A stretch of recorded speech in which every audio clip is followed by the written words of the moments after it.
Alors, qu'est-ce que tu t'es dit, voilà, en tant que scénologue, moi, c'est moi qui fais les clichés, c'est moi qui annonce les cancers, et boum, je tombe de l'autre côté. Oui. Alors, quelle était ta première réaction? Je me disais, bon, ici, je vais explorer ce que je ne connais pas. C'est l'envers du décor. Je passe de l'autre côté du miroir. C'était vraiment l'image que j'ai eue.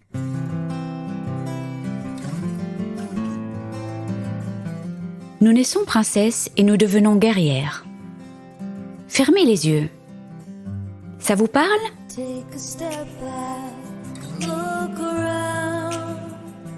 Bonjour, je suis Delphine Rémy et je vous accueille sur le podcast Naître princesse, devenir guerrière. Vous entendrez ici des personnes inspirantes, des médecins, des philosophes qui, j'espère, vous feront du bien. Vous entendrez aussi des femmes, comme vous, comme moi, des super princesses et hyper guerrières. Elles gèrent et elles galèrent. Comme vous, comme moi. Elles s'écroulent parfois et elles se relèvent.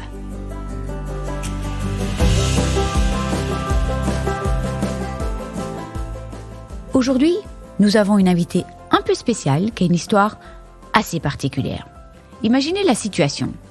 Elle est radiologue-scénologue, elle participe à une étude sur le dépistage et elle découvre elle-même sur ses propres images qu'elle a un cancer du sein. Boum! La voilà de l'autre côté de la barrière avec un positivisme sans pareil. Véronica, c'est une méga battante, très engagée dans la lutte contre le cancer du sein. Elle a une pêche légendaire et je voulais absolument l'inviter sur le podcast parce que c'est une boosteuse de morale. Elle rayonne. Et elle a 3 casquettes et je trouvais ça très intéressant. Celle du médecin, de la scénologue donc, celle de la patiente et celle de la fondatrice de Ressources, qui est une maison d'accueil pour les personnes atteintes du cancer.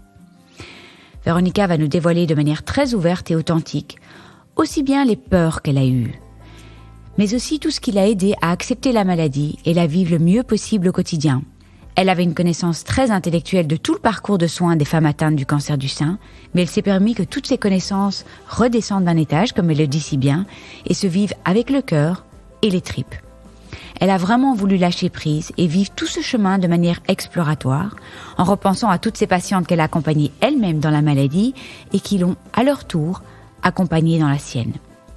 Elle va aussi nous parler de dépistage personnalisé, de l'hormono, de l'après-cancer, de l'activité physique et de ses petits mantras et de la méditation qui lui ont permis d'accepter sa maladie. Une super nana que j'ai eu la chance d'accueillir en présentiel et qui m'a foutu une pêche d'enfer et j'espère qu'elle vous fera le même effet.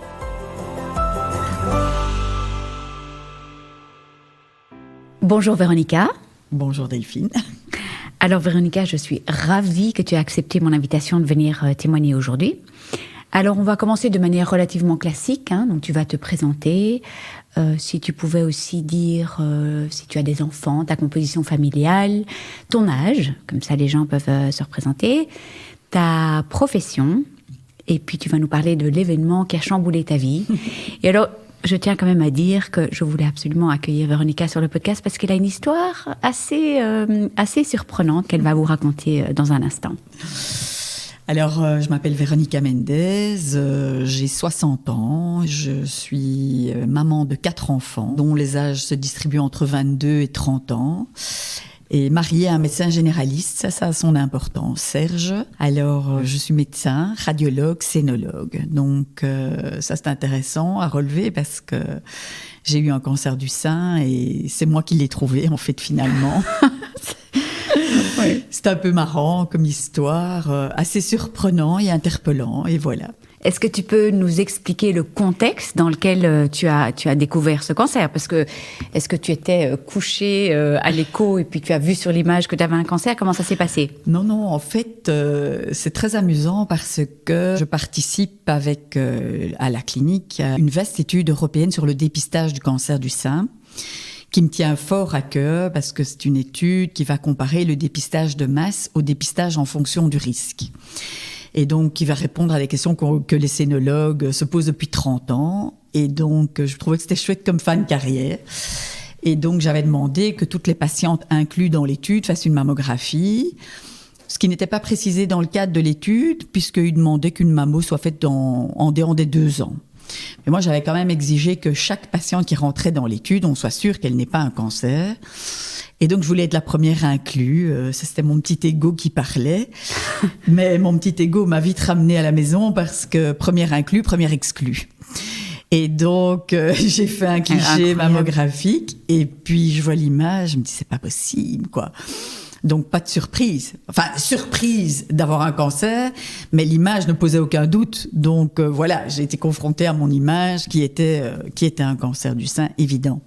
Et est-ce qu'il était déjà agressif? C'était évident sur l'image. Agressif, on ne voit pas à l'image qu'ils sont agressifs ou pas, mais il avait déjà une certaine taille, il mesurait 18 mm. Donc il était peut-être déjà là depuis 2 ans.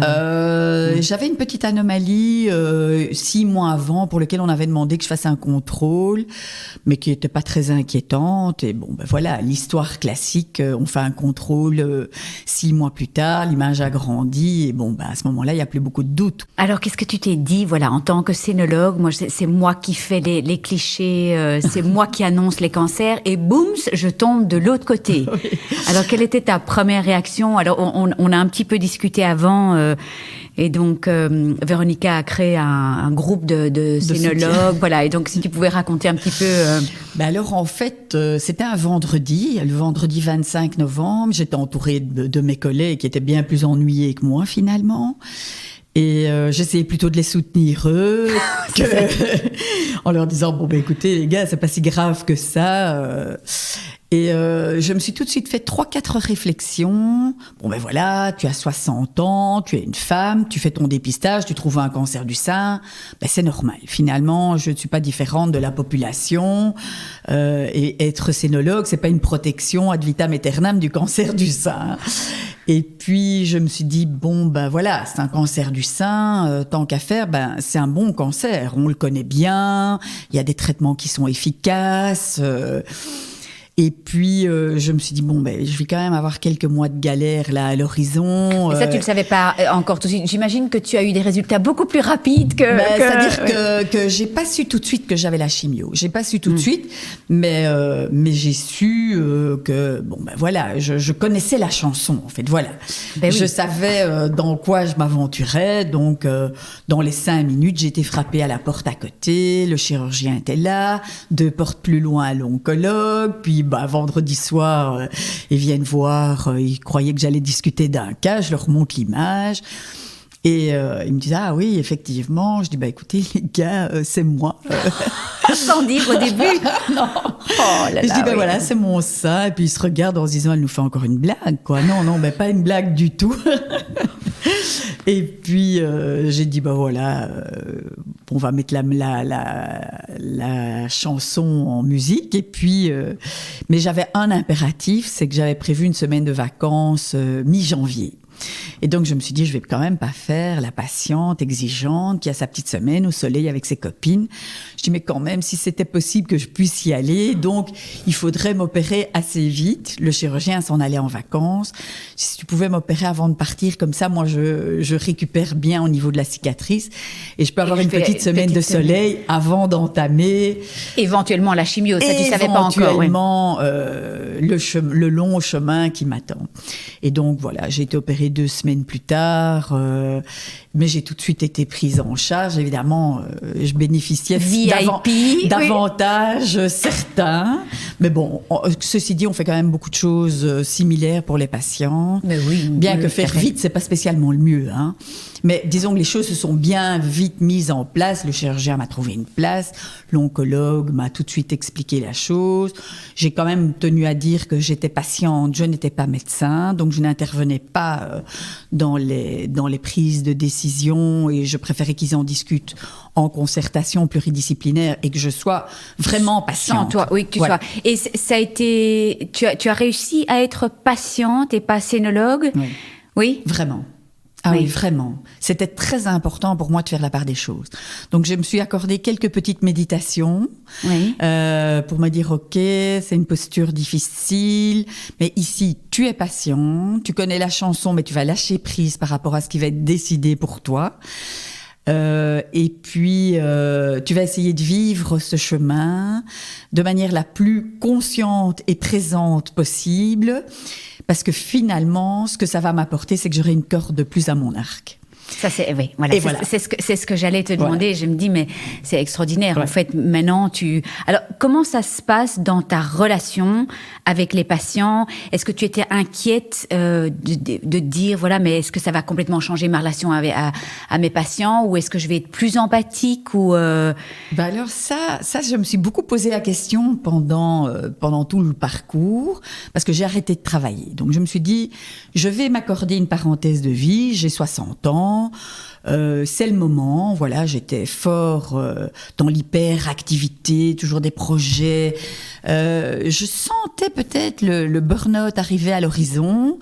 On avait eu le déménagement d'une clinique, je voulais que la clinique du sein soit magnifique. Je m'étais investie corps et âme dans ce beau projet, mais j'étais quand même très épuisée. Et donc je me suis dit, ok, c'est le moment, je pouvais le faire. Voilà, donc je l'ai fait dans de bonnes conditions. Pour moi, il n'était pas impératif de rester dans le mouvement du travail, mais plutôt de me retirer en mode retraite, exploration d'autres choses. Et je me suis dit, tiens, mais comment ça va être quand tu vas reprendre le boulot ? Tu savais que tu allais reprendre, de toute façon. Ah oui, ça, je voulais. Oui, tu voulais, oui. Oui, puisque je me disais, bon, ici, je vais explorer. Ce que je ne connais pas, c'est l'envers du décor. Je passe de l'autre côté du miroir. C'était vraiment l'image que j'ai eue. J'essaie de l'expliquer comme je l'ai vécu moi. J'intellectualise beaucoup les choses, les émotions, et donc j'avais une connaissance très intellectuelle de tout ce parcours, 30 ans d'expérience dans le domaine. Et donc, je me suis vraiment permis que tout ça redescende d'un étage. Donc, ça a redescendu dans mon cœur et dans mes tripes. Je l'ai vécu de manière très présente et de manière très exploratoire. Et en pensant à toutes ces patientes, à toutes ces femmes que je connaissais, que j'avais accompagnées, et qui, elles, m'accompagnaient finalement, parce que j'ai eu... la boucle était bouclée, et les patientes me soutenaient, elles. Tes propres patientes qui avaient eu un cancer. Ah oui. Oh, écoute, tellement mignon. J'avais fait un témoignage sur Ressources, ça, je me souviens. Centre d'accompagnement, donc je n'en faisais pas un mystère. Et les patientes que j'avais diagnostiquées et qui étaient en traitement en même temps que moi me soutenaient. On était dans les mêmes groupes d'oncologie, de revalidation, etc. Et puis beaucoup de messages. Mais vous vous rappelez ce que vous m'aviez dit ? Allez, courage, ça va aller, vous allez voir. Extraordinaire, extraordinaire. Oui. Et j'ai vraiment ces paroles qui m'ont portée, supportée, et qui m'ont accompagnée et m'ont donné une énergie considérable. Comme si il y avait une grande énergie collective qui émanait de tout mon entourage, de la famille, des amis, des patients, et ça me portait. Mais c'est l'énergie que tu as mis en place aussi pour tes patients qui revient en boomerang. Oui. Alors, comment ça s'est passé pour toi, les traitements ? Donc, tu as eu les traitements classiques 4C, 12 Taxol. Est-ce que tu les as toutes faites, les chimios ? Il n'y a pas eu de... Voilà, raconte un petit peu comment ça s'est passé, comment tu as vécu ces chimios en tant que médecin qui connaît bien les effets secondaires. Voilà.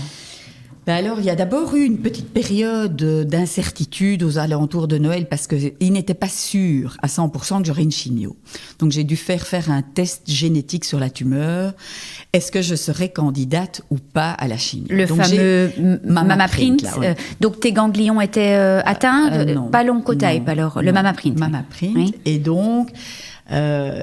voilà, je l'ai fait. Et donc, il y a eu cette petite période d'incertitude. Je me suis dit, bon, un cancer avec chimio, c'est quand même pas la même chose qu'un cancer sans chimio. Si je pouvais y échapper, j'ai prié, médité, invoqué tous les astres pour que j'échappe à la chimio. Malheureusement, j'ai pas échappé à la chimio. Donc, bon, voilà, j'avais choisi 2 oncologues. Impossible de faire le choix. Impossible de faire le choix. C'est bien, c'est du luxe d'en avoir 2. C'est du luxe, je les aimais tous les 2 pour des raisons très très différentes et j'étais très contente. Et pour eux, c'était pas très confortable, mais je leur ai dit tant pis, vous assumez mon choix, mais... Mais vous étiez chaque fois à 3 ou tu voyais l'un et puis il y en l'autre, a un qui prenait les décisions, mais il m'accompagnait tous les 2. Voilà. Donc, oui, mais voilà, j'ai pas pu choisir et encore aujourd'hui, je suis très contente d'avoir fait comme ça. Mais ils étaient complémentaires peut-être ? Il y en a un qui est beaucoup plus rond, beaucoup plus doux, beaucoup plus paternel et l'autre qui est beaucoup plus fonceuse, rigoureuse, stricte avec moi parce que... Ah oui, donc tu avais un homme et une femme. Il a fallu prendre des décisions, par exemple d'ajourner une chimio. Et je voulais absolument avoir cette chimio alors que j'étais au bout de ma vie et que ça allait hypothéquer tout le reste de mes traitements. Donc tu nous expliques, donc c'était les 4 grosses chimios EC. Oui, j'ai eu les 4 EC qui ont lieu toutes les 2 semaines. Donc c'est vraiment ce qu'on appelle les doses denses, les doses intenses de chimio. Doses de cheval, hein, on peut carrément dire, oui. Seigneur Jésus. Et puis les 12 Taxol. Oui. Donc, et donc il y avait donc c'est 5 mois en fait de Oui, tout à fait. Mais c'était une chimio EC qui a dû être reportée. Oui, voilà. Une EC qui a dû être reportée parce que j'ai eu à un moment des aftes dans la bouche et vraiment, je savais même pas les compter, quoi, tellement c'était horrible et douloureux. Et ils voulaient te l'annuler, cette chimio, en fait. Et toi, tu voulais pas. Non, ils ont voulu la postposer. La postposer. Oui. Mais moi, comme j'étais dans mon train et que je voulais arriver à la gare à la date que j'avais prévue, comme si on contrôle tout, évidemment, mais on ne contrôle rien du tout. Et donc, je me disais, exercice l'été va être postposé, je voulais être bien, et enfin, voilà. Et puis, finalement, heureusement que je l'ai fait, parce que j'étais pas en état mon corps n'était pas en état de recevoir cette bombe atomique, cette 4e bombe atomique, quoi, qui ratissait tout à son passage. Alors, t'as pas eu beaucoup de chance parce qu'en fait, t'as commencé ces chimios quasi le premier jour du confinement, non ? J'avais commencé en janvier et j'ai été confinée mi-mars. Ah oui, je pensais que tu avais... Voilà. OK, donc tu as quand même eu quelques chimios bien accompagnés, entourés, dans un milieu hospitalier accueillant. Un peu à la maison, hein ? À la maison, oui, je me sentais vraiment chez moi. Mais bien sûr, mais ceci dit, je sais pas à quel étage c'est, mais c'est pas ton étage, en fait. Donc c'était quand même un peu nouveau. Oui. Tu allais souvent à ce département des chimios, je sais pas comment ça s'appelle dans votre hôpital. Comme je fais partie du groupe d'accompagnement de patients en ressources, ça on va expliquer. On organisait des petits déjeuners pour les patients en oncologie. On avait beaucoup discuté avec les infirmières, les onco-esthéticiennes. Donc je les connaissais, elles me connaissaient. Ah oui, donc tu allais voilà. souvent. Alors, est-ce que tu peux J'ai plein de choses à te demander. Donc, on va peut-être d'abord parler de ressources. Donc, tu peux nous expliquer ce que c'est cette maison d'accueil. Alors, il y a beaucoup d'auditeurs qui sont français, donc ils n'ont pas accès à cette maison. Mais surtout dans ce sens, qu'est-ce que vous apportez aux patients du cancer ? Qu'est-ce qui leur fait du bien ? Qu'est-ce que les femmes peuvent éventuellement mettre en place, puisque tu diriges cette maison d'accueil. Et aussi, après, j'aimerais te demander aussi, voilà, puisque tu as suivi tout ce parcours, qu'est-ce qui fait vraiment du bien aux femmes ? Qu'est-ce qu'on peut mettre en place encore pour améliorer le traitement du cancer ? Donc, on a plein de choses à se raconter. Oui. Alors, Ressources, c'est une maison d'accompagnement pour les patients qui sont traités pour un cancer, hommes, femmes, quelque type de cancer que ce soit.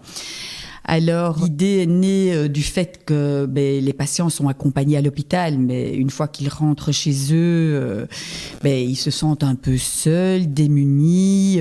Je me suis rendu compte pendant ma carrière que finalement les patients avaient beaucoup de questions qu'ils n'osaient pas poser, ils voulaient partager, être rassurés.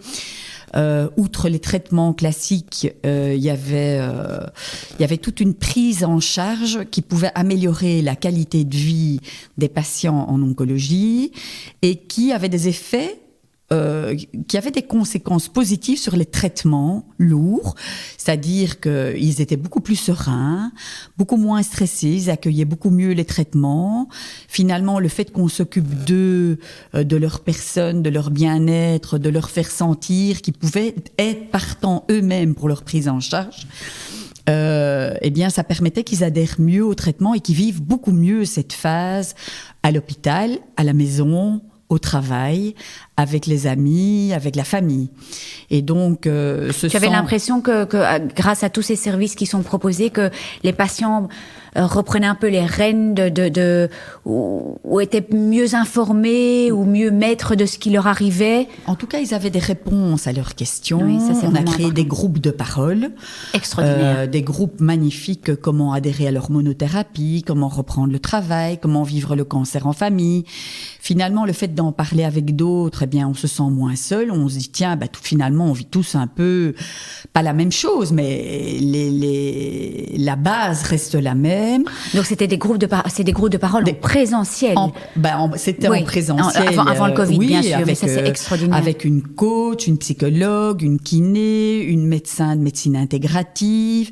Et puis, on avait 4 axes de travail qui étaient être, manger, bouger, partager. Ah, super. Et donc, des activités centrées sur ces 4 axes. Tu peux nous dire dans justement le premier axe, être c'était les groupes de parole, c'était le soutien par les psychologues, c'était l'accompagnement par une coach, c'est la méditation en pleine conscience. Ça, c'était aide. Manger, on avait des ateliers de cuisine, des conseils par une diététicienne, des cours de cuisine, et puis manger, partager avec les personnes qui avaient les cours de cuisine. Génial. Bouger, ça commençait par la revalidation à l'hôpital, mais ça se continuait par des groupes de gymnastique, de danse expressive, de tango, de marche aussi, nordique. Du qigong. Et tout ça, c'est dans l'hôpital. Alors, tout le monde a accès. C'est à côté de l'hôpital. Oui. On a voulu créer une structure qui n'était pas dans l'hôpital parce qu'on voulait accueillir des patients qui n'étaient pas que de cet hôpital-là, oui. Être accueillant pour tous les patients qui le souhaitaient. On est à côté de l'hôpital, on est soutenu par l'hôpital. Il faut dire que l'hôpital nous aide beaucoup dans ce projet. D'abord, déjà, met maintenant à disposition un local qui est en train d'être aménagé. Mais c'est indépendant. Donc, ce sont des bénévoles, tous des bénévoles qui sont en fait des professionnels de la santé. Oui. Et qui sont encadrés, coachés eux-mêmes. Donc, on a pris des bénévoles qui étaient formés et experts dans un certain domaine. Les gens qui font des massages sont des kinés, des profs de shiatsu, des profs de yoga. Ça va dans tous les sens. Hein. Il y a des ateliers d'art-thérapie, il y a des cours de chant, il y a des ateliers d'écriture. Oui. Et vraiment, j'en ai mesuré vraiment toute l'importance. En tout cas, ces premiers mois où j'ai pu bénéficier de cet accompagnement, puisqu'après, il y a eu le Covid, en fait. Donc, tout était fermé. Voilà. Tout était fermé. Ça s'est fermé, mais ils ont rebondi assez vite en créant des ateliers par Zoom. Par Zoom, oui. Donc, on a eu...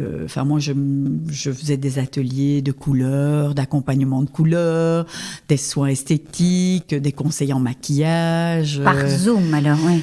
Au début en live et puis par Zoom. Oui, tout à fait. Est-ce que je ne connais pas bien la situation en France par rapport à ces maisons d'accueil. Maintenant en Belgique, il y a la Villa, il y a Namur.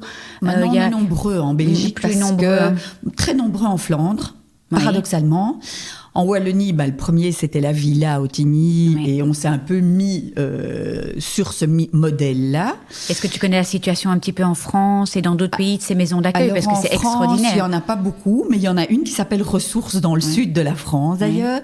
Mais les Français sont très intéressés par ce genre de modèle, parce que je travaille beaucoup avec des centres anticancéreux en France, et ils sont très intéressés de voir comment fonctionne notre modèle, mais alors la notion de bénévolat et de philanthropie, ça colle pas trop avec les hôpitaux français. Alors ce sont des structures bénévoles. Et donc c'est financé par l'hôpital, et puis il y a des mécènes.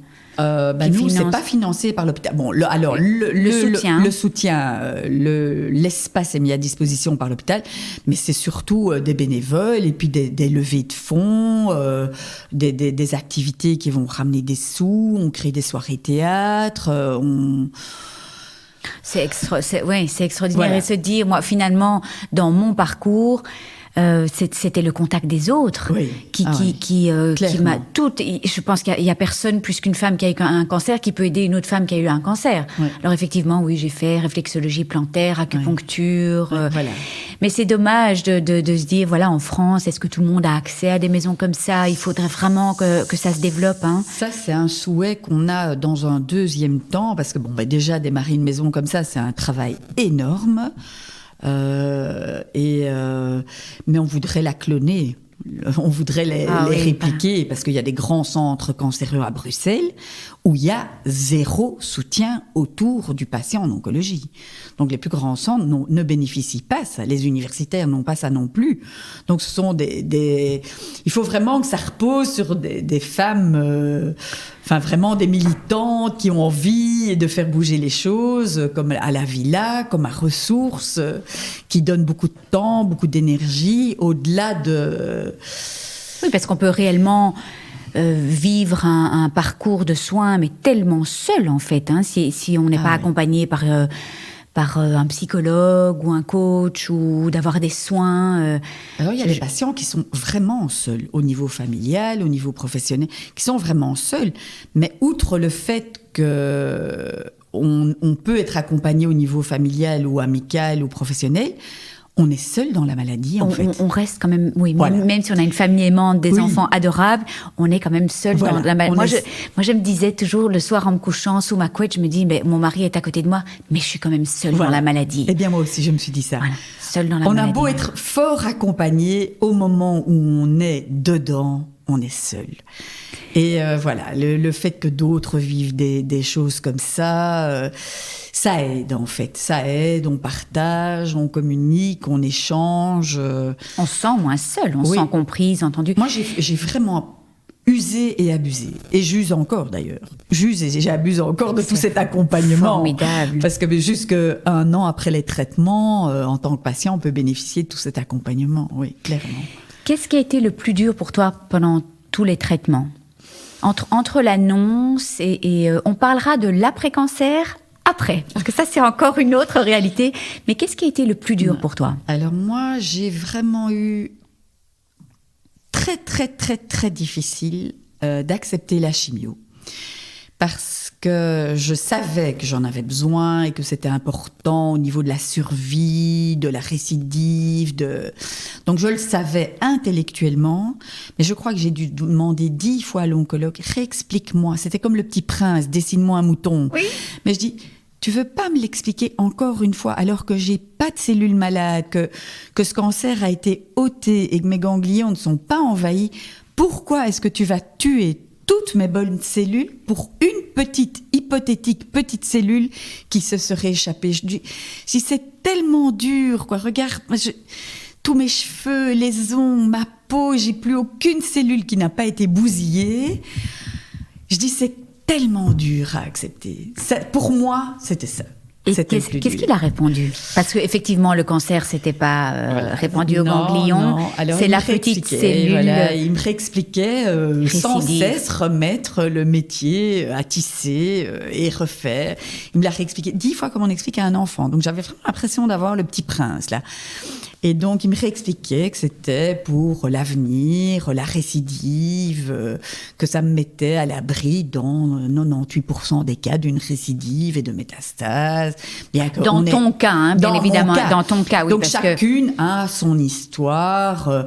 On fait des graphes en fonction de chacune de son histoire, de la tumeur, de 10 000 paramètres. Mais donc, dans mon cas, ça me mettait à l'abri de... Oui. La chimie, oui, c'était oui, c'est ça. Théoriquement, ce test génomique. Voilà. Donc moi aussi, j'ai eu accès à l'Oncotype, et quand on a vu que je passais de 27% de chance de récidive à 12, donc je gagnais 15%. Donc théoriquement, voilà. Et donc j'imagine que dans ton cas, c'était la même chose aussi. Donc c'est en fonction de la tumeur qu'on a pu déterminer. Alors oui, c'était le meilleur traitement pour toi, mais c'était très dur à accepter. Oui, tu crois déformation professionnelle parce que tu connais les effets secondaires j'avais quand même une anticipation négative, un stress de me lancer, de me dire, ok... Bon, je les ai quand même beaucoup accompagnés, mes patients, mes petites chéries. Et c'était dur, quoi. Bon, voilà, c'était une époque où on pouvait se prendre dans les bras, on pleurait ensemble et c'est difficile. Le corps s'en prend vraiment un coup et voilà. Mais moi, j'ai cette conviction profonde que le corps est le support de l'âme. Ça, c'est ce que mon prof de yoga m'avait appris. Et donc, mon corps s'en prenait un coup et mon âme allait flotter un peu à droite, à gauche. Il fallait que je la garde bien ancrée pour que... Voilà, ça a été pour moi une étape très, très difficile. 5 mois, galère. Ah oui, vraiment galère. Donc, mais même les Taxol, oui, parce qu'on a les EC dans les dents. C'est-à-dire que le Taxol arrive après le reste, et après la chirurgie, on a déjà ces mois de EC. Les grosses chimio. Bon, alors on dit les grosses et les petites. Alors ça, c'est rigolo, parce qu'entre patientes, on dit les grosses et les petites, mais finalement, il n'y a pas de grosses, il n'y a pas de petites. Il y a des très grosses chimios et des grosses chimios. Oui. Le Taxol arrive après les 4C et on est déjà bien amoché, quoi. Le corps a déjà beaucoup souffert et donc on rajoute encore une couche à la couche avec d'autres effets secondaires que le EC qui sont les atteintes nerveuses, les modifications du goût. Et donc ça, on a quand même 12 cures en 12 semaines. Donc là... c'est bien rapproché. Oui, vraiment. Et tu as un peu parlé du dépistage. Est-ce que tu pourrais nous dire, parce que c'est assez flou en fait, à partir de quel âge est-ce qu'on doit se faire dépister pour le cancer du sein ? Tous les combien de temps ? Je sais que la réponse n'est pas si facile. Est-ce que ça diffère d'un pays à un autre ? Comment est-ce qu'on se situe par rapport à ça ? Parce que effectivement, moi c'est vrai que je suis présente sur les réseaux sociaux et sur Instagram, on voit énormément de jeunes femmes qui ont un cancer du sein. J'ai l'impression de plus en plus jeunes, mais peut-être que maintenant, grâce au réseau, en fait, on le voit plus. Qu'est-ce qu'il faut faire ? Alors, c'est une question très, très difficile parce qu'elle est très sujette à controverse, d'abord, et qu'on n'a pas tous les éléments de réponse. Donc, en Belgique en particulier, il y a le dépistage de masse qui existe conjointement au dépistage individuel. Alors, ce qu'on appelle le dépistage de masse, c'est le mammotest qu'on propose aux femmes de 50 à 69 ans qui n'ont pas de plainte, mais pour lequel le seul critère est l'âge. Et puis, il y a le dépistage individuel sur lequel on travaille beaucoup et qui est en train de fort changer. Attends, donc dépistage de masse, ça veut dire chaque année, entre 50... Tous les 2 ans, mais voilà, une c'est déjà mammographie de 50 à 69 ans. Ça, c'est le dépistage de masse. Pourquoi tous les 2 ans ? Alors ça, c'est calculé sur le rythme de doublement des tumeurs. OK. Qui à 50 ans, en fait, c'est la ménopause. Donc les tumeurs après la ménopause, les femmes font plus de cancers après la ménopause, mais ce sont des tumeurs qui ne se développent pas très très vite. Donc 2 ans, c'est le calcul de temps de doublement des tumeurs. Nous, c'est un dépistage auquel j'ai jamais beaucoup adhéré. Comme de nombreux scénologues. D'ailleurs, le mammotest n'a pas beaucoup de succès à Bruxelles et en communauté française. A plus de succès chez les néerlandophones. Donc ça, en fait, c'est proposé par l'État, oui. Et on reçoit une convocation. Une invitation. D'accord, ça j'ai entendu. Voilà. Oui. Et puis il y a le dépistage individuel. Ce sont les médecins traitants et les gynécologues qui nous adressent des patientes. Alors quand j'ai commencé la scénologie, on proposait un premier examen à 35 ans. Maintenant, on est plus proche des 40 ans. Et ça, on adapte un rythme de dépistage en fonction de l'histoire personnelle, de l'histoire familiale, de la densité mammaire. Et maintenant... il y a une grande avancée en génétique. Oui. Donc, on travaille main dans la main avec des généticiens, des généticiennes, et on a développé un rythme de dépistage qui va être stratifié en fonction du risque. On aura bientôt des éléments de réponse puisqu'on a débuté une étude, l'étude qui m'a fait rentrer dans ma maladie, qui est l'étude MyPeps, mon dépistage individuel. Et ça, on va tenir compte de petites modifications génétiques dans les échantillons salivaires, qu'on appelle les SNPs, mais aussi de recherche génétique chez les patientes, chez qui on pense qu'il y a une histoire génétique. Oui, mais quand on a 30 ans et qu'on n'a jamais rien eu... Et qu'on n'a pas d'histoire familiale, alors on démarrera à 40 ans. On démarre à 40 ans, et bon, sauf anomalie, évidemment. Voilà. Sauf éléments cliniques. Donc ça, ce sont pour les patientes qui n'ont aucune plainte. Donc, mais une fois que l'interrogatoire va mettre en évidence que dans la famille, il y a plusieurs éléments, donc ça, maintenant, ça commence à être bien connu. Donc, il ne faut pas qu'il y ait une arrière-grand-mère qui ait fait un cancer du sein à 80 ans. Mais bon, mère, sœur, fille, cousine, plusieurs éléments, différents types de cancers, le sein, l'ovaire, le mélanome, le pancréas. On se dit, tiens. Qui sont un peu liés. Qui sont liés par des gènes. Et est-ce que le généraliste, par exemple, devrait avoir cette information-là aussi, de se dire, voilà, j'ai une patiente de 30 ans, 35 ans, il y a eu beaucoup de cancers, est-ce que j'irais pas l'envoyer quand même? Théoriquement, on informe les généralistes par des réunions médicales.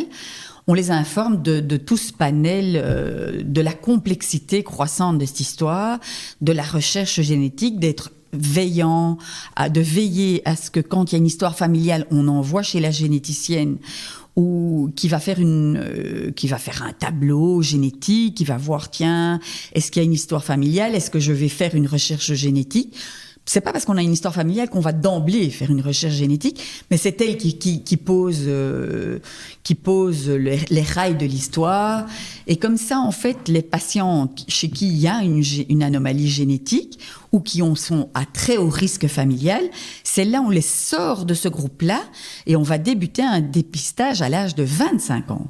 Oui, et rapprocher. Et donc ça, ce sera tous les ans, avec des examens cliniques. Donc tout ça commence à être bien connu. Donc il n'y a pas un dépistage pour une femme, mais il y a un dépistage particulier pour personnalisé. Personnalisé pour chaque groupe de risque. Alors, par rapport au dépistage... moi, c'est vrai que parfois je suis un petit peu, mais c'est peut-être parce que émotionnellement je suis chargée, mais quand j'entends certaines personnes qui disent qu'elles sont contre le dépistage, j'ai envie de hurler, de pleurer. On est quand même bien d'accord de dire que si on se palpe, s'auto-palpe, dépistage, ça peut permettre d'éviter des traitements lourds si c'est pris à temps, si c'est... Donc, si tu pouvais vraiment résumer en quelques phrases, allez vous dépister parce que... De toute façon, moi je suis intimement convaincue que le dépistage sauve des vies. Le dépistage sauve des vies. À la ligne. Donc, il réduit la mortalité de 25 à 30%. Il sauve des vies. Ça, si on doit retenir une chose, c'est que le dépistage sauve des vies. Pourquoi est-ce qu'on met ça en doute encore Voilà. Alors, il y a 10 femmes sur 100 qui vont faire un cancer du sein au cours de leur vie. Donc, 90 femmes sur 100 ne feront pas de cancer au cours de leur vie. Si les femmes qui ne font pas de dépistage sont dans ces 90%-là, elles ont de la chance. Mais si elles sont dans les 10% qui vont faire le cancer, mieux vaut faire le dépistage. Donc, il y a peu de maladies qu'on peut dépister. C'est le sein et c'est le côlon. Donc, pourquoi se priver de quelque chose qui, somme toute, ne provoque pas d'inconvénients? Non, et en plus, moi je examen une fois par an ou tous les 2 ans à partir de 40 ans, mais quel est le problème en fait? On va chez son gynéco, on fait son dépistage de son frottis de col, on fait sa mammographie, à partir de 50 ans, on fait le dépistage du cancer du côlon. Enfin, je veux dire, c'est une chance qui nous est offerte de faire ce dépistage. Alors, je ne connais pas les arguments des femmes qui ne font pas leur dépistage. Elles ont peur des rayons, mais finalement, c'est un faux argument. On vit dans un environnement irradiant. Ça, elles ne le savent pas. Oui, c'est et puis c'est bien pire d'avoir tous ces traitements que d'avoir un rayon par an. Ça prend 1 heure, en plus, même pas. Je comprends pas. Et c'est de la mauvaise information, c'est de la désinformation à mauvais escient. Alors, il y a tout ce vent bio, écolo, bobo, on va éviter les rayons. Moi, ça me fait toujours rire. Mais bon, en même temps, ces femmes qui veulent éviter les rayons, elles prennent l'avion, elles vont faire leurs courses à New York pendant 5 jours, et ça équivaut à une dose de rayons délivrés pour une mammographie. Mais ça, elle ne se pose pas la question, par contre. Donc, je ne comprends pas très bien. Il y a quand même 40% de femmes dans la population générale et mondiale qui ne font pas de dépistage, hein. Donc oui, alors j'imagine que dans certains pays, elles ont moins accès, mais dans des pays comme les nôtres où c'est gratuit... Non, en Europe, l'Europe et les États-Unis, on a une couverture de 60 à 70%, que ce soit dépistage individuel ou de masse. Mais 30% ne font rien. Donc, c'est hallucinant. Bon, après, dans des pays comme les États-Unis, tout le monde n'est pas assuré, donc on peut le comprendre. Mais oui, en Europe, c'est quand même un petit peu étonnant. Voilà. Alors, c'est de la négligence, ou être non concerné, ou avoir peur d'eux, ou être mal informé, ou... Oui, ou on entend ou pas informé, ou manque de temps, voilà. Ou voilà. Mais c'est vrai que on se bat, et on continuera à se battre. Vraiment. Si ça peut faire adhérer quelques femmes de plus au dépistage, ce sera tout gagné. Oui, on va continuer. Alors... L'après-cancer. Oui, l'après-cancer, je trouve un sujet dont on parle peu. On est dans des rails pendant le cancer et on nous parle peu de l'après-cancer. On ne se rend pas compte de ce que c'est l'après-cancer. Et puis en plus, bon, je l'ai déjà dit et redit, les cheveux repoussent, l'entourage dit, ça y est, c'est fini, hein. Donc, comment tu vis l'après-cancer ? Qu'est-ce que tu pourrais dire de l'après-cancer ? Bon, alors, tu as de l'hormonothérapie. Ouais. Tu peux nous dire quelle hormonothérapie ? Moi, je prends du Femara. Femara. Donc, l'après-cancer, moi, je suis donc dans le juste après-cancer. Donc, mes traitements sont finis fin juillet. Et donc, pour resituer, ça fait 6 mois. 6 mois. Oui. Et donc, tu es en plein dedans. Voilà, j'ai commencé l'hormonothérapie fin juillet. Et donc...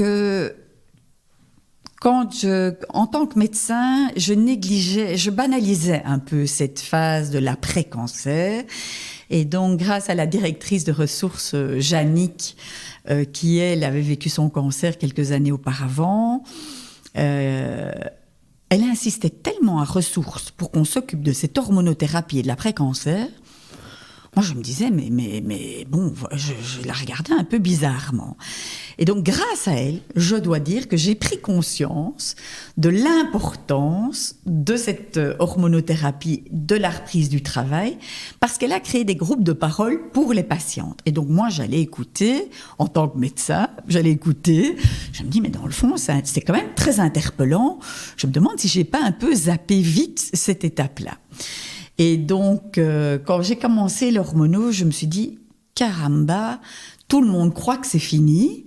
Le gros du traitement, c'est la chimio. Mais l'hormono, c'est quand même une petite pilule tous les jours qui vous rappelle à son bon souvenir que vous êtes quand même passé par quelque chose de compliqué et qui va quand même encore durer 10 ans, ce traitement. Alors, cette petite pilule, elle a beaucoup d'effets secondaires. On sait que c'est aussi efficace que la chimio. Donc, il faut le faire. Voilà. Ça, moi, je me le répète comme un mantra tous les jours.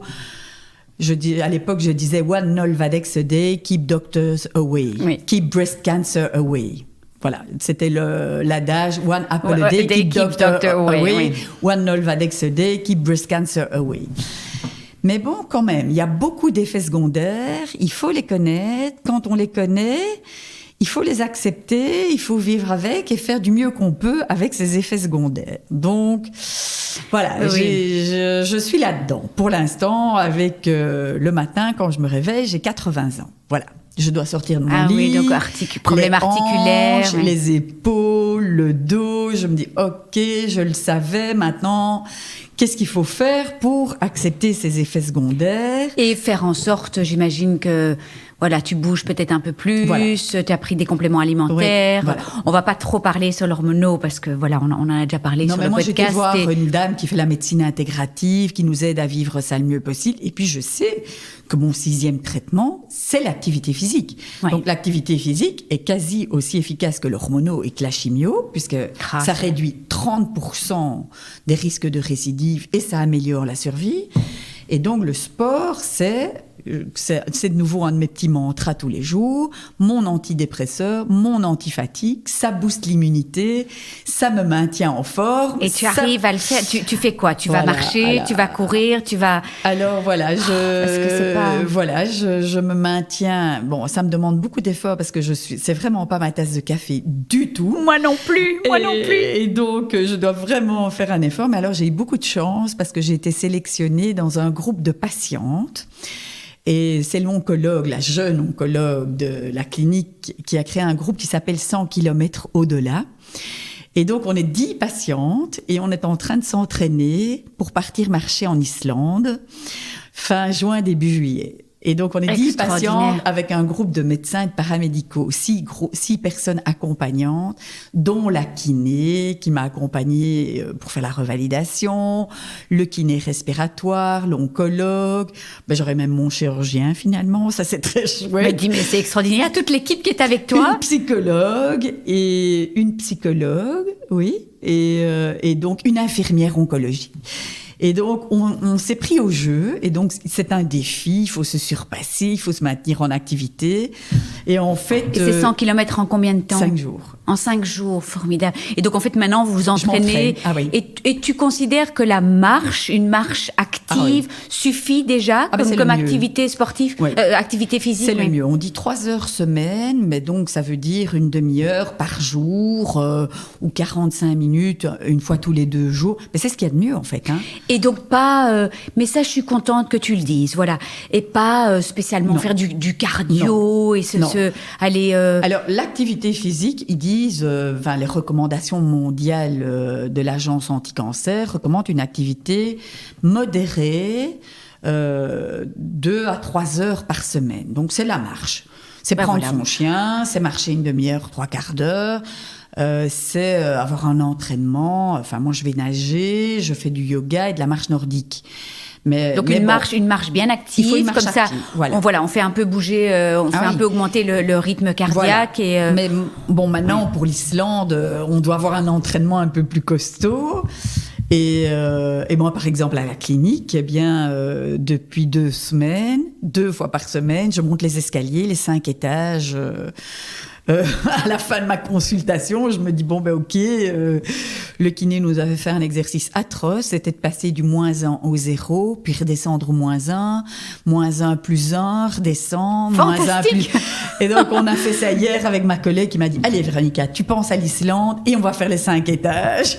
Oui, mais s'il faut chaque fois redescendre au -1, ça fait beaucoup d'étages. Oui. Donc, et puis, il faut arriver au 5e, j'étais au bout de ma vie. Hein. Mais bon, tant pis, je me dis, si je fais ça 2 fois par semaine... Et ça va aussi aider pour tes articulations, évidemment. Donc, le sport aide énormément. Ah oui, mais ça, je pense que c'est le secret pour tout le monde.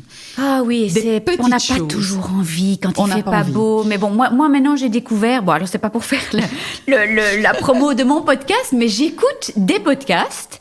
Et je trouve ça très agréable. Je mets mon casque et après c'est vrai que c'est agréable aussi d'avoir les bruits de la nature, mais de temps en temps quand il fait pas beau, voilà, je me mets il faut mon pas faire petit des casque. Trucs compliqués, mais il faut bouger. Et alors il faut faire plaisir. Voilà. Oui, c'est ça. Il faut savoir que c'est un antidépresseur et c'est un antifatigue. Quand on est crevé, on a envie d'aller au lit. Quand on sort de son lit, qu'on se dit on a marché une demi-heure, 3/4 d'heure, eh bien inévitablement, on se sent beaucoup mieux après.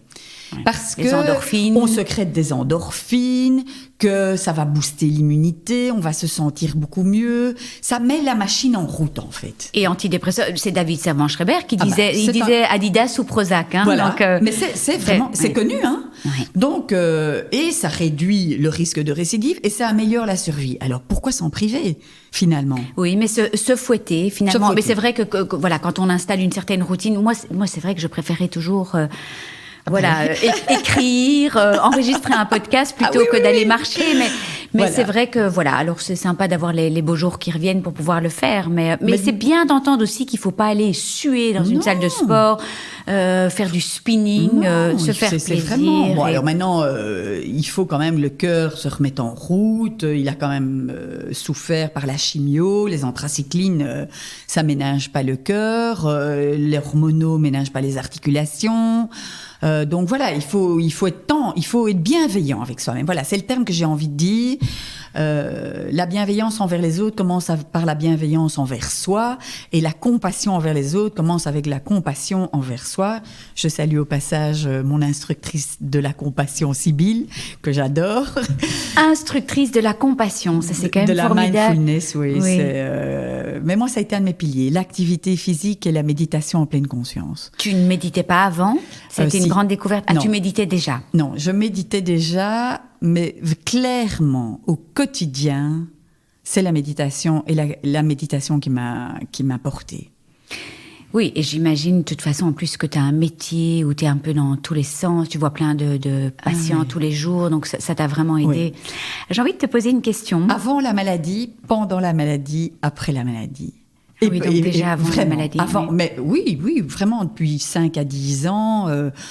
Et j'ai instauré d'ailleurs les groupes de méditation en pleine conscience à l'hôpital. J'ai instauré les groupes de méditation en pleine conscience à Ressources. Ça permet de s'ancrer dans l'instant présent, de ne pas se projeter. Tu médites tous les jours ? Oui. Et juste combien de temps en fait ? Alors il y a des pratiques formelles, il y a des pratiques informelles, mais ça peut être simplement se préparer un repas. Quand on mange, on mange. Quand on parle, on parle. Quand on vraie pleine conscience. Quand on se brosse les dents, on se brosse les dents. Quand je marche, je marche. Moi, j'en ai vraiment besoin parce que je pars dans tous les sens. Donc, comme dit l'autre, il faut méditer 2 fois plus. Mais dans la maladie, en tout cas, ça m'a aidé à accepter. À accepter. Oui, ça c'est formidable d'entendre. En fait, la méditation aide à l'acceptation. S'ancrer dans l'instant présent, s'accepter, faire confiance. Les pensées ne sont que des pensées. Croire qu'on vit dans un monde où tout est rose, dans la maladie, non. Il y a des moments où j'ai été prise de panique, où on pense au pire. De révolte aussi ? Non. Pas de révolte. Non. Mais j'ai vraiment été tout de suite dans l'acceptation. D'ailleurs, le soir où j'ai appris mon cancer, je pense avoir un burn-out, moi. Hein. J'avais rendez-vous avec un de mes instructeurs en pleine conscience, et Olivier, et donc j'ai été le voir. Je dis, écoute, moi je pense que je me chope un burn-out, quoi. Et puis, une demi-heure avant, je tombe sur ma petite image. Là, je vais à ma réunion pleine conscience et je leur dis, je peux vous voir après. Je voudrais vous parler de mon burn-out qui a été balayé par un cancer. Est-ce que tu crois qu'il est... Bon, moi, j'aime pas donner un... J'aime pas dire que la maladie... Je déteste dire que la maladie a un sens. J'aime bien dire que j'ai donné un sens à la maladie. Mais ça, c'est Thierry Janssen. Hein. Ah ben voilà. Quel sens je donne à ma maladie. Quel sens je donne à ma maladie. J'ai fait ça. Je n'ai pas... D'entendre parfois les gens qui disaient « Oh, mais cancer du sein droit, conflit non résolu. » Quelle horreur. Non. Mais donner un sens à la maladie. Voilà. Alors, pour conclure ce podcast... Quel sens as-tu donné à cette maladie ? Comment est-ce que tu as envie de conclure le podcast ? Comment est-ce que cette maladie t'a changé ? Qu'est-ce que tu as envie de dire pour toi, pour les autres ? Alors tu peux réfléchir, on peut faire un petit moment de pause, mais... Et d'abord, je pense que je suis dedans encore. Hein. Je ne dis pas que la maladie est derrière moi parce que j'y ai réfléchi. Elle est à côté de moi, elle est encore très présente. Je fais bien la part des choses médecin-patiente. Ce que ça m'a apporté, en tout cas, ça a confirmé quelque chose que je savais déjà, c'est que la vie, pour moi, c'est une vie au jour le jour. Je ne me projette pas dans 10 ans, dans 5 ans. Ma vie, c'est aujourd'hui que je la vis. Et ça m'a permis d'en prendre toute la mesure. De la finitude de la vie. De la finitude de la vie, mais ça, voilà. J'étais en chemin avec le yoga et la méditation. La mort fait partie de la vie pour moi. Donc la mort ne me fait pas peur. Souffrir me fait peur. La souffrance me fait peur. Mais mourir ne me fait pas peur. Et j'ai peut-être plus pris conscience du fait que c'est aujourd'hui et maintenant que ça se passe. Ouais. Que je dois savourer la vie à pleines dents. Donc plus qu'avant. Peut-être plus. Il y a vraiment des choses dont je n'ai plus envie. C'est des prises de tête pour des choses qui n'en valent pas la peine. Et de me dire, qu'est-ce que j'ai envie de faire du reste de ma vie ? Et tous les jours, je me réveille en me disant, ma petite méditation du jour, c'est le premier jour du reste de ma vie. Et ce sera peut-être le dernier, je n'en sais rien. Mais qu'est-ce que j'ai envie de faire et qu'est-ce que j'ai envie de transmettre et surtout qu'est-ce que j'ai envie d'être. Oui. Et terminer avec ça, voilà. Écoute, Véronica, merci 1000 fois. C'était un vrai plaisir de t'accueillir. Et puis, cette histoire assez particulière, c'est génial d'avoir la casquette de médecin, la casquette de patiente, la casquette de fondatrice de ressources. Donc, vraiment, 1000 merci. Et je suis sûre que ce podcast aidera beaucoup de patientes en traitement ou qui viennent d'apprendre la nouvelle, ou qui ont fini leur traitement pour l'après-cancer, et puis cette petite philosophie de vie qui va nous inspirer. Merci 1000 fois, en tout cas. Avec plaisir. Je retiendrai de ce podcast, la vie, c'est aujourd'hui, ici et maintenant que ça se passe. Et puis toute cette belle énergie qu'elle dégage. J'espère que ce podcast vous a fait du bien. Je vous remercie de tout cœur de nous avoir écoutés. N'oubliez pas de vous abonner si vous souhaitez recevoir les notifications des prochains épisodes. Et puis si vous avez apprécié cet épisode, ça me ferait vraiment très plaisir que vous me laissiez une bonne note, comme à l'école, 5 étoiles, et peut-être même un commentaire ou un partage sur les réseaux sociaux. Parce que c'est grâce à vos étoiles, vos commentaires, vos partages que le podcast pourra aider plus de femmes encore, et c'est tout ce que je souhaite. Donner ou redonner espoir, se serrer les coudes toutes ensemble, partager nos joies, nos peines et célébrer toutes les princesses et guerrières de ce monde. Si vous désirez vous aussi partager votre histoire, n'hésitez pas à me contacter via le blog Cancer je gère, cancer-je-gère.blog. Il y a des instructions pour le partage de témoignages. Et puis je vous embrasse tous et toutes très très fort. Prenez soin de vous et on se retrouve la semaine prochaine. Gros bisous!